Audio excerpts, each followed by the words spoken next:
지금까지 인생을 살아오면서 정말 억울한 일을 경험해 보셨습니까? 치욕, 이 모욕 같은 일을 경험해 보셨어요? 무엇 때문에 그런 억울함을 경험해 보셨는가요? 세상에는 여러분 이런 일도 있었습니다. 중세시도원에서 어느 수녀가 임신을 했어요. 수녀가 임신하면 안 되지요.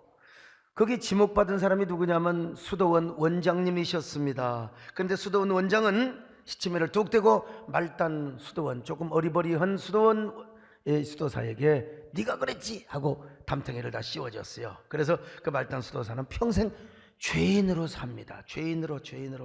요즘 같았으면 뭐 이게 DNA 검사하면 여러분 다 나오지 않겠습니까? 이게 세월이 흘러서 원장님도 죽고 그리고 말단 수도사도 죽었어요. 염을 하려고 옷을 벗겨보니까 세상에 그 말단 수도사가 남자인 줄 알았더니 여자였어요. 평생 남장을 하고 살았던 것입니다. 아니 여러분, 나는 말입니다, 임신을 시킬 수 있는 능력이 없습니다.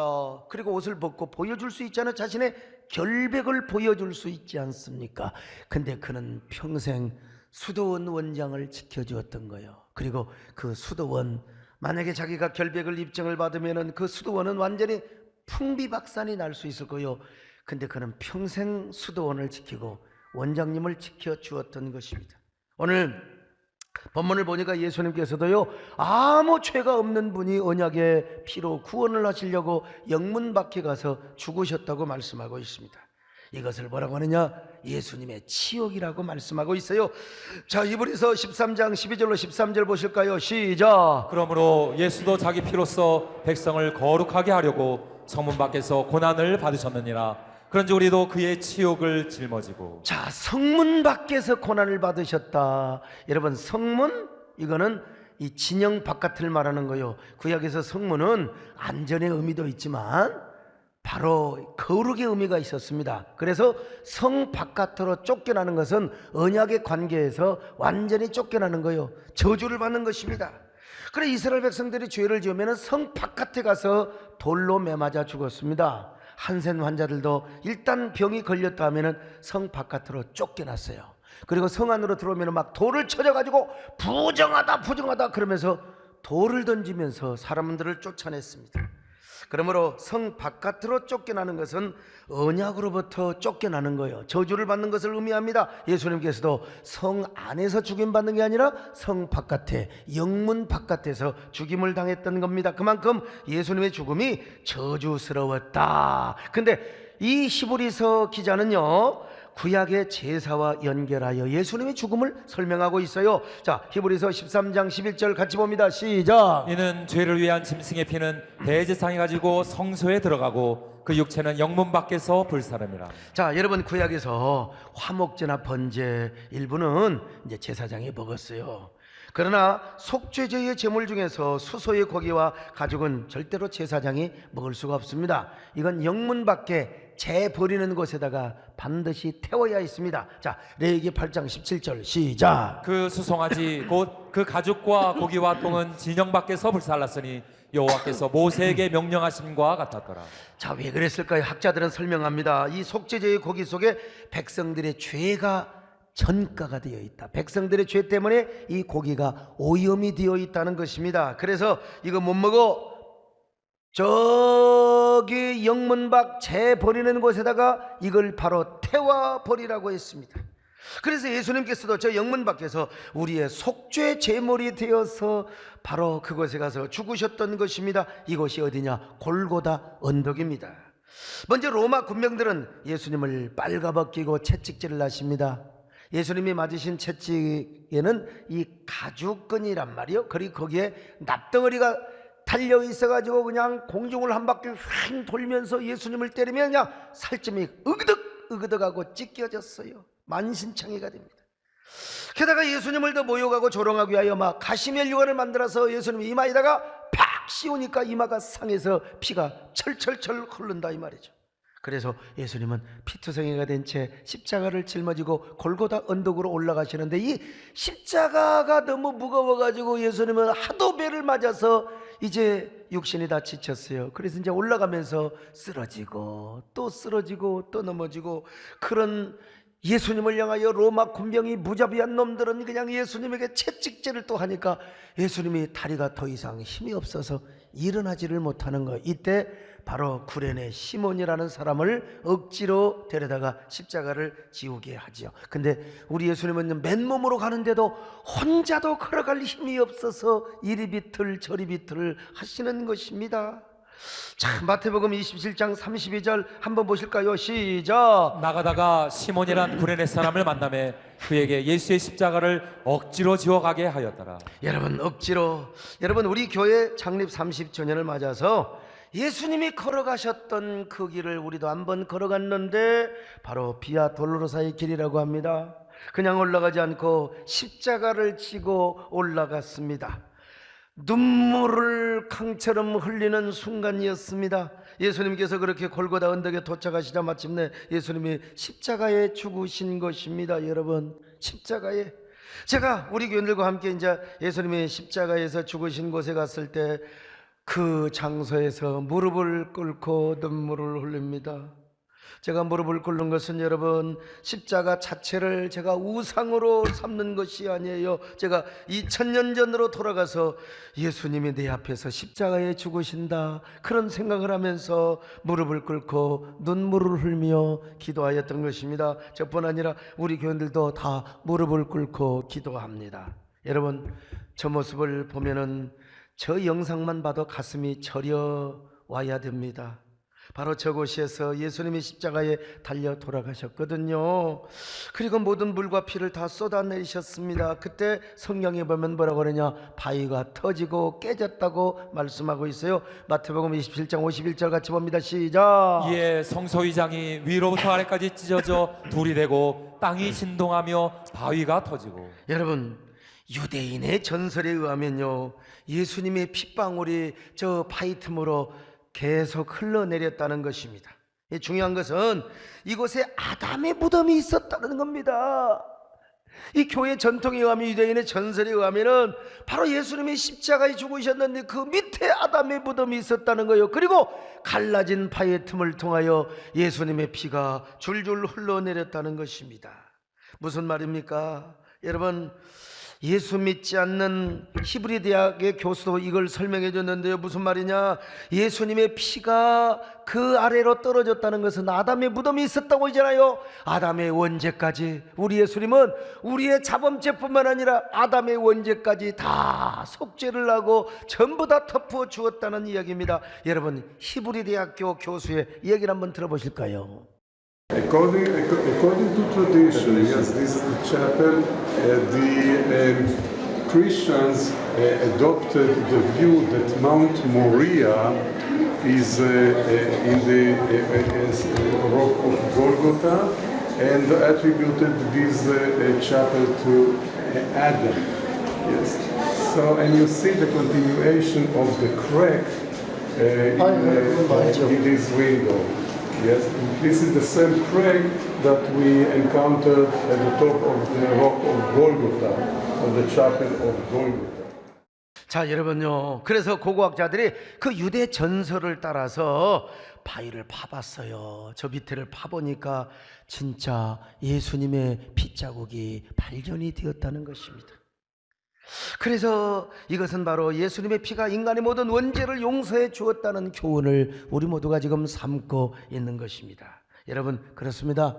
우리의 죄를 용서해 주는 능력은 예수님의 피밖에 없습니다. 아니, 우리를 구원해 주실 뿐만 아니라 하나님의 자녀로 삼아주시고 우리를 거룩하게 만들어주는 그 능력은 예수의 피밖에 없습니다. 그러므로 우리는요, 신앙생활하면서 언제나 예수님의 보혈을 의지해야 됩니다. 예수님의 피를 의지해야 됩니다. 항상 예수님의 보혈로 나가야 될 줄로 믿습니다. 우리가 예수님의 보혈을 통하여 죄 씻음을 받고 거룩한 사람으로 빚어져서 아버지의 품으로 나가야 됩니다. 여러분, 보혈을 지나서 아버지의 품으로 나갈 수 있기를 축원합니다. 보혈을 지나야 우리가 거룩한 사람이 됩니다. 새로운 은혜와 능력을 받고 살아가게 되는 거예요. 근데 이 모든 보혈을 흘리신 곳이 어디냐? 성문 밖, 영문 밖이라는 거예요. 이 영문 밖에서 주님이 고난의 치욕을 당하셔서 우리가 Amazing Grace, 어처구니 없는 은혜를 우리가 지금 누리고 있는 것입니다. 여러분, 이게 하나님 편에서 볼 때는 어마어마한 우리를 향한 사랑이요, 예수님 자신에게는 치욕이었지만 그러나 우리를 향해서는 뭐예요? 이게 바로 하나님의 끝없는 사랑이요, 감동적인 사랑이라는 것입니다. 그래서 요한복음 3장 16절은 뭐라고 말씀합니까? 하나님이 세상을 이처럼 사랑하사 독생자를 주셨으니, 하나님이 세상을 이처럼 사랑하사, 영어로는 so that입니다. 이처럼이란 말이 무슨 말이냐? 여러분, 이 요한복음 3장 14절에서 말씀하고 있어요. 모세가 광야에서 뱀을 든 것 같이 인자도 들려야 하리라. 자, 3장 14절 같이 볼까요? 시작. 모세가 광야에서 뱀을 든 것 같이 인자도 들려야 하리니. 여러분, 구약 성경의 민수기를 보니까, 아니 이스라엘 백성들이 말이 얼마나 하나님 앞에 원망하고 불평합니까? 그래서 하나님이 불뱀을 보내가지고 막 불뱀이 물어버리는 거예요. 이게 뭐냐? 코브라 같은 거예요. 지금도 막 졸리는 사람 뱀이 와서 문다고 생각하겠죠. 예. 불뱀이 와서 물어버렸어요. 그래갖고 이제 다 죽잖아요. 그러니까 또 하나님을 원망하고 있네. 복 없는 사람은 끝까지 원망합니다. 그런데 하나님이 은혜를 베풀어 주셔서요, 모세에게 야, 놋뱀을 만들어라. 그래갖고 이제 놋뱀을 장대에다가 딱 세워놔요. 이걸 쳐다보면 산다, 이걸 쳐다보면 살리라. 여러분, 복 있는 사람은 믿어지게 되는 거예요. 여러분, 믿으시기를 바랍니다. 복 없는 사람은 끝까지 뭘 그걸 쳐다본다고 우리가 낫기는 뭘 나자 그러고 이제 죽어버려. 근데 복 있는 사람은요, 쳐다보는 겁니다. 쳐다보는 거요. 그 불뱀, 놋뱀의 모습을 쳐다봐요. 그래서 산 거요. 그런 것처럼 우리 예수님도 놋뱀처럼 달려야 하리라. 그러니까 무슨 말입니까? 우리 예수님이 십자가에 죽는 그 모습은 뭐냐? 놋뱀이 되어서 달린 거예요. 그러니까 여러분, 얼마나 치욕스러운 죽음입니까? 아니, 예수님이 뱀의 얼굴로 돌아가신 거예요. 한마디로 말해서 뱀의 얼굴로, 예수님의 뱀의 모습으로 여러분 지금 죽는 거예요. 그러니까 치욕이지요. 근데 예수님은 뱀의 모습으로 죽으셨지만 행복하게 죽으셨다는 사실을 아셔야. 그래서 우리가 예수님 짜리가 되었는데요. 자, 여러분, 그게 뭡니까? 하나님의 세상을 이처럼, 여기 이처럼이란 말이 바로 우리 주님께서 뱀처럼 달려 돌아가시기까지 하나님이 하나밖에 없는 독생자 예수 그리스도를 내어주시어. 어떻게 내어줘? 뱀처럼 십자가에 죽도록 내어줬다 이 말이에요. 그런 것처럼 하나님이 우리를 사랑하셨다 이 말이야. 할렐루야. 그 하나님의 사랑이요, 얼마나 이런 수수께끼 같은 얘기가 어디가 있어요? 이런 미스테리한 얘기가 어디가 있느냐 이 말이요. 여러분, 이런 아이러니한 사랑이 어디가 있느냐? 이거는 소설이 아닙니다. 팩트입니다. 엄연한 역사적인 사건이에요. 그러니 얼마나 신기롭고 놀라운 사랑입니까? 여러분, 이거야말로 사도 요한이 고백한 것처럼 이 하나님의 사랑을 다 기록할 수가 없어요. 마치 하늘을 두루마리로 삼고 바다를 먹물로 삼아도 여러분, 이걸 어떻게 표현할 수가 없고 기록할 수가 없습니다. 이런 사랑이 어디가 있어요? 여러분, 인간편으로 볼 때는, 인간적으로 볼 때 우리 예수님이 얼마나 기분 나쁘, 왜 내가 너희들 때문에 죽느냐 이놈들아, 내가 얼마나 억울하게 죽어. 그러나 우리 예수님은 그렇게 행복하게 기쁘게 죽으셨다는 사실이요. 그러니까 이 하나님의 사랑, 이 은혜는 어메이징하다 이 말이에요. 어메이징. 근데 여러분, 우리가 이제 착각하는 경우가 있어요. 이런 하나님의 사랑을 센티멘탈하게만 느껴요. 감상적으로. 성경은 그렇게 하지 말라는 거요. 우리도 예수님의 지옥을 영문 밖으로 짊어지고 나가자 이거요. 예수님의 지옥을 짊어지고 우리가 나가자는 겁니다. 히브리서 13장 13절 같이 보실까요? 시작. 그런즉 우리도 그의 치욕을 짊어지고 영문 밖으로 그에게 나아가자. 그 불명예스럽고 치욕적인 저 치욕의 십자가를 짊어지고 나가자는 거요. 거기 가면 예수님을 만날 수 있다는 것입니다. 물론 여기서 영문 밖으로 나가자는 말이 원래 뜻은 히브리서 문맥상 유대교 벗어나서 복음주의적인 삶을 살자, 십자가 복음 안에 살자, 그런 의미도 있지만 여러분, 우리가 문자 그대로 주님의 치욕을 짊어져야 한다는 의미가 강하다는 사실을 아셔야 됩니다. 우리가 예수님을 믿어서 정말로 축복을 받고 영광을 받는 사람 많아요. 나도요. 목사가 되어서 참 이런 부족한 종을 하나님이 쓰시고 때로는 존경도 받고 사랑도 받고, 그러나 여러분, 우리가 은혜 받고 이런 경우도 있지만 그러나요 역설적으로 그의 치욕을 짊어져야 할 때도 많습니다. 영문 밖으로 나가야 된다는 것입니다. 이것은 사도 바울이 말한 대로 그리스도의 남은 고난에 동참한다는 말과 일맥상통한 말이죠. 저는 오늘 특별히 우리 모두가 오늘 성찬식을 하는데 이 말씀을 통하여 나도 주님의 치욕의 십자가를 짊어지고 가자. 어디로? 영문 밖으로 가자. 그곳에 가서 예수님을 만나자. 여러분 다 이렇게 깨닫는 여러분 되시기를 축원합니다. 우리 모두에게도 치욕의 십자가가 영광이라는 사실을 깨달을 수 있기를 바랍니다. 자, 그렇다면 우리가 예수님의 치욕을 짊어진다는 말이 무슨 말이냐? 첫째로 예수님을 믿으면서 당하는 고난과 핍박을 의미하지요. 우리가 예수 믿으면 영혼이 잘되고 범사가 잘되고 강건한 축복을 받습니다. 그러나 아니요, 우리가 경건한 정말 이 축복을 받고 우리가 잘되는 축복을 받을 수 있죠. 그러나 예수 믿으면서 우리가 핍박도 받아요. 저도 예수 믿고 얼마나 핍박을 받았는지 몰라요. 일제시대 이광수, 최남선 이런 사람 여러분 다 예수 잘 믿었어요. 그런데 핍박이 오니까 다 떠났어요. 이게 뭡니까? 예수님의 치욕의 십자가를 지지 못하는 거였죠. 두 번째로 복음을 전하다가 당하는 치욕을 의미합니다. 우리가 복음을 전하다가 치욕을 당할 때가 있잖아요. 전도 안 하면 괜찮아. 예배만 보고 왔다 갔다 하면 돼. 근데 전도하다가 핍박을 받는 거예요. 이게 뭐냐? 치욕, 예수님의 치욕의 십자가를 지고 가는 것이죠. 세 번째로 교회를 섬기면서 당하는 치욕을 의미하는 것입니다. 예배만 드리고 왔다 갔다 하면 여러분 절대로 그렇잖아. 일하다 보니까 부딪혀요. 일하다 보니까 오해를 당하는 겁니다. 일하다 보니까 그래도 여러분 꿋꿋하게 십자가 지고 가는 사람이 뭡니까? 바로 예수님의 치욕을 짊어지는 거지요. 그걸 못 참고 동네방네에 나발 불고 다니는 건 이건 천박한 신앙생활일 수밖에 없는 거예요. 마지막 네 번째가 중요하죠. 몸된 교회의 치욕을 스스로 짊어지는 것을 의미합니다. 주님의 몸된 교회가 영광스럽죠. 교회보다 영광스러운 것이 어디가 있어요? 그러나 교회도 인간이 모인 곳이기 때문에 불완전해요. 불완전하다 보니까 허물과 실수가 있을 수 있습니다. 죄와 부정이 틈탈 수가 있어요. 그래서 이것이 세상 앞에 보여 교회의 치욕거리로 드러납니다. 그렇게 되면 세상은 도덕적이고 윤리적인 시각으로만 막 교회를 막 그냥 공격합니다. 작살내는 거예요, 그냥. 근데 중요한 건 뭐냐? 교회를 다니는 사람까지도 자기 윤리와 자기 도덕성에 빠져서 막 교회를 같이 흉보고 공격하는 요 트렌드에 편성을 해버리고 맙니다. 그래서 항상 자신의 선악과정 마인드로 함처럼 다니면서 그냥 목회자를 까발리고 교회를 까발리고 다니면서 교회의 치욕을 의도적으로 그냥 갖다가 까발리고 다니는 사람이 천박한 신앙생활이죠. 그러나 오늘 본문은 예수 그리스도의 치욕을 짊어지고 영문 밖으로 나가자는 겁니다. 혹시라도 교회가 부족한 점이 있고 몸된 교회가 오염된 부분이 있어도 이거는 내부에 스스로 개혁을 하는 건 좋아요.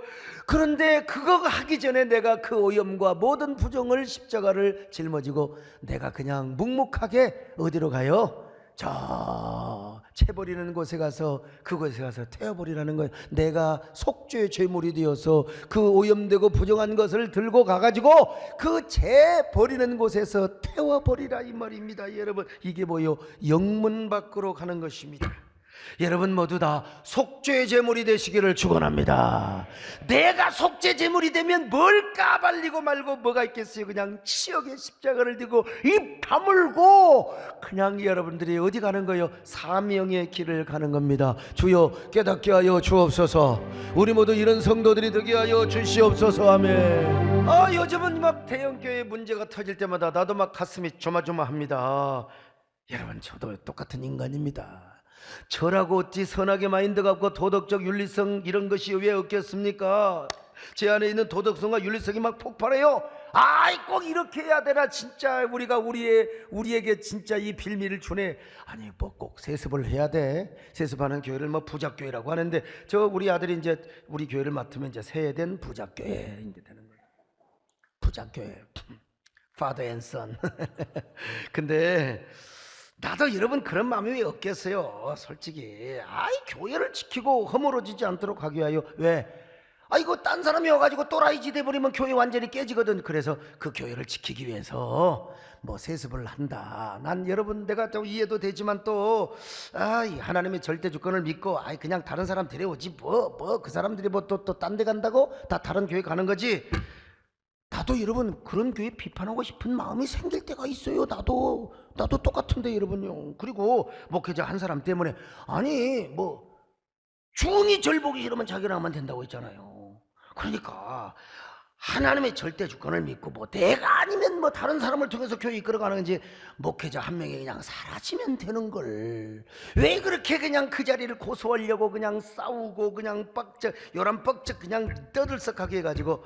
나도 여러분 제 안에 그런 생각이 왜 없겠습니까? 저도 다 있지요. 이런 말 있잖아요. 아사 교회생이라 내가 죽으면 교회가 살아. 우리 장로님들과 제가 죽어야 교회가 삽니다. 할렐루야. 서로 살아가지고 서로 잘났다고 하면 교회가 죽을 수밖에 없는 거예요. 저도 그런 마음이 있어요. 저도. 그러나 그런 분노가 치밀어 오를 때마다 나도 내 자신을 다시 봅니다. 이런 생각이 내 안에 타락한 본성과 욕망의 발로가 아닌가.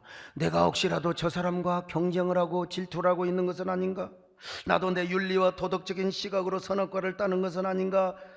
그러면서 제가 생명이 되는 쪽을 선택합니다. 나도 비판하고 싶고 나도 여러분 공격하고 싶지만 그러나 나 자신을 돌아보는 거예요. 지지난주에 우리 이성희 변호사님이 오셔서 간증을 하셨어요. 그분은 기도하고 마귀 때려잡고 귀신 때려잡는 변호사요. 그러니까 막 어느 큰 교회 여기저기서 저기서 교회 분란이 일어나면은 양쪽에서 서로 온대요. 저 마귀 좀 때려잡아 달라고. 그래서 양쪽에서 자기를 선입해 달라고. 양쪽에서 오면 절대로 자기는 선임을 아는데 돈을 아무리 많이 줘도요. 이제 물어본답니다. 교회 반대파에서 와가지고 변호사님 우리 쪽이 하나님이 우리 쪽에 손을 들어주겠습니까? 아니면 저쪽에 손을 들어주겠습니까? 어느 쪽이 옳습니까? 그러면 변호사님이 이렇게 이야기를 했는데 아무리 도덕적으로 깨끗하고 법률적으로 옳은 것 같아도 하나님이 함께하지 않고 하나님의 기적이 역사하지 않고 거기에 성령의 역사, 생명의 역사가 나타나지 않는 것은 하나님 편이 아닙니다. 나는 그쪽에 손을 들어줍니다. 어느 쪽에 생명의 역사가 나타나고 복음의 역사가 나타나고 능력의 역사가 나타나고 기적의 역사가 나타나고 은혜의 역사가 나타나고 여러분들에게 이런 은혜의 역사가 나타나시기를 축원합니다. 기적의 역사가 나타나시기를 바랍니다. 저도 여러분 그분에게 놀라운 걸 깨닫고 이미 저는 그런 삶을 실천해 오고 있지만요. 먼저 제 안에서 생명이 되는 쪽을 선택합니다. 뭐 어느 쪽이 옳고 어느 쪽이 그러고 물론 그것도 중요하죠. 그런데 내 마음에 감동이 오고 또 이성희 변호사님이 말씀 맞다나 도덕적으로 좀 흠이 있고 절차에 있어서 약간의 약점이 있다 하더라도 거기에 하나님이 함께 하시는가, 하나님이 능력으로 역사해 주시는가, 하나님의 기적을 베풀어 주시는가, 생명의 역사가 과연 나타나고 있는가. 나는 그쪽에 하나님이 그쪽에서 역사하시니까 나도 그쪽으로 따라가고 있다 이 말이요. 왜? 담임 목사 특별히 생명나무를 강조하는 사람이 당연히 여러분 그렇게 할 수밖에 없는 것이죠. 그렇게 제가 이제 글도 쓰고 말도 하고 그럼 당연히 제가 비판을 받아요. 소강석에는 말이야 도덕의식도 없고 법의식도 없고 말이죠. 그냥 어떨 때는요 아예 그냥 비판을 하는 게 아니라 벌떼처럼 달라들어서 저의 인격을 살인을 합니다. 여러분 당연히 그것이 저에게 뭐가 될게요? 치욕이 되고 모욕이 되고 수치가 될 수 있지요. 특별히 제가 이 반기독교 정서와 싸우고 또 우리 한국교회를 보호하기 위해서 전면에 제가 이제 일할 때가 있잖아요. 진짜 저의 이름에 너무 먹칠을 합니다. 똥칠을 해요. 그래도 저는 하나님의 말씀을 믿습니다. 왜냐하면 거기에 오히려 생명의 역사가 나타나거든요. 오늘 이 말씀 그냥 읽지 마세요. 배에다 힘을 주고 읽으셔야 돼요. 자, 고린도후서 4장 10절입니다. 시작. 우리가 항상 예수의 죽음을 몸에 짊어짐은 예수의 생명이 또한 우리 몸에 나타나게 하려 함이라. 여러분 예수의 죽음을 몸에 짊어진다 이거 뭐요? 예수님의 치욕의 십자가를 진단 말과 똑같은 말이요. 그러면 내 몸에서 뭐가 나타나요? 생명의 역사가 나타납니다. 할렐루야. 기적의 역사가 나타납니다. 부활의 역사가 나타납니다. 축복의 역사가 나타납니다. 영광의 역사가 나타납니다. 이 역설적인 말씀을 여러분이 믿으시기를 바랍니다. 여러분이 깨달으시기를 바랍니다. 그래서 저는 사람의 시각으로 보려고 하지 않습니다. 아유, 진짜 어떨 때 보면 나도 구역질 나요. 그래서 기사만 보고 제가 하려고 하지 않고 그 기사를 보면서 하나님께서 내 마음에 감동을 주고 또 이 사람 저 사람에게 물어봐요. 그래서 내가 절대로 선악적으로 판단하지 않고 성령의 감동이 되고 생명이 되는 쪽을 제가 선택을 하는 거예요. 생명이 되는 쪽으로 선택을 함으로써 내가 어떠한 불명예와 치욕을 안는다 하더라도 나는 끝까지 생명을 선택합니다. 복음이 되는 쪽을 선택해요. 그러면서 제가 십자가를 짊어지고, 어떤 십자가? 치욕의 십자가를 짊어지고 영문 밖으로 가는 거예요. 영문 밖으로. 이것이 저의 신앙생활에 있어서 죽어도 흔들릴 수 없는 신앙의 지표요, 표지입니다. 왜냐하면 여러분, 예수 그리스도의 이름으로 치욕을 당하면 복이 있다고 말씀하고 있습니다.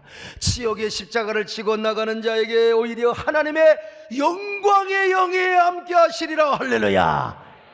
내 말 아니에요. 이것도 여러분 배에다 힘을 주고 한번 읽어봐요. 자, 베드로전서 4장 13절로 14절 같이 봅니다. 시작. 오히려 너희가 그리스도의 고난에 참여하는 것으로 즐거워하라. 너희가 그리스도의 이름으로 치욕을 당하면 복 있는 자로다. 영광의 영 곧 하나님의 영이 너희 위에 계십니다. 사랑하는 여러분이 이 진리를 깨달으시길 바랍니다.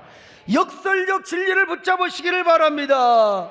주님의 몸된 교회를 섬기면서 주님을 사랑하면서 당할 치욕이 있거든 기쁨으로 당하시기를 바랍니다. 그리고 행여라도 교회가 불합리하고 부조리한 부분이 혹시 있더라도 그거 까발리기 이전에 여러분 그거 합주기가 되어가지고 어디로 가요? 영문 밖으로 가세요. 영문 밖으로.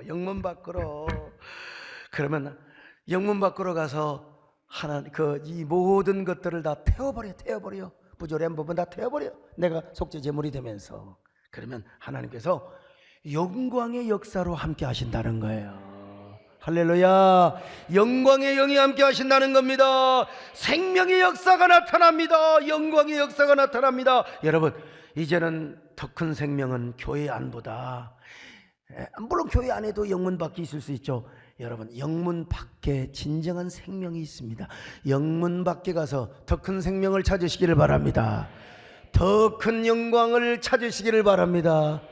그래서 제가 가끔 그래요. 우리 아들도 우리 집사람도 그러고 우리 권사님까지도 그래요. 뭐 어떻게 그런 일을 해가지고 이렇게 욕을 먹는가? 여러분, 우리는요 주님의 살아계심을 믿습니다. 믿으니까 하는 거예요. 그 대신 하나님께서 저에게 10배, 20배, 100배로 보상해 주시고 갚아주시는 것을 경험합니다.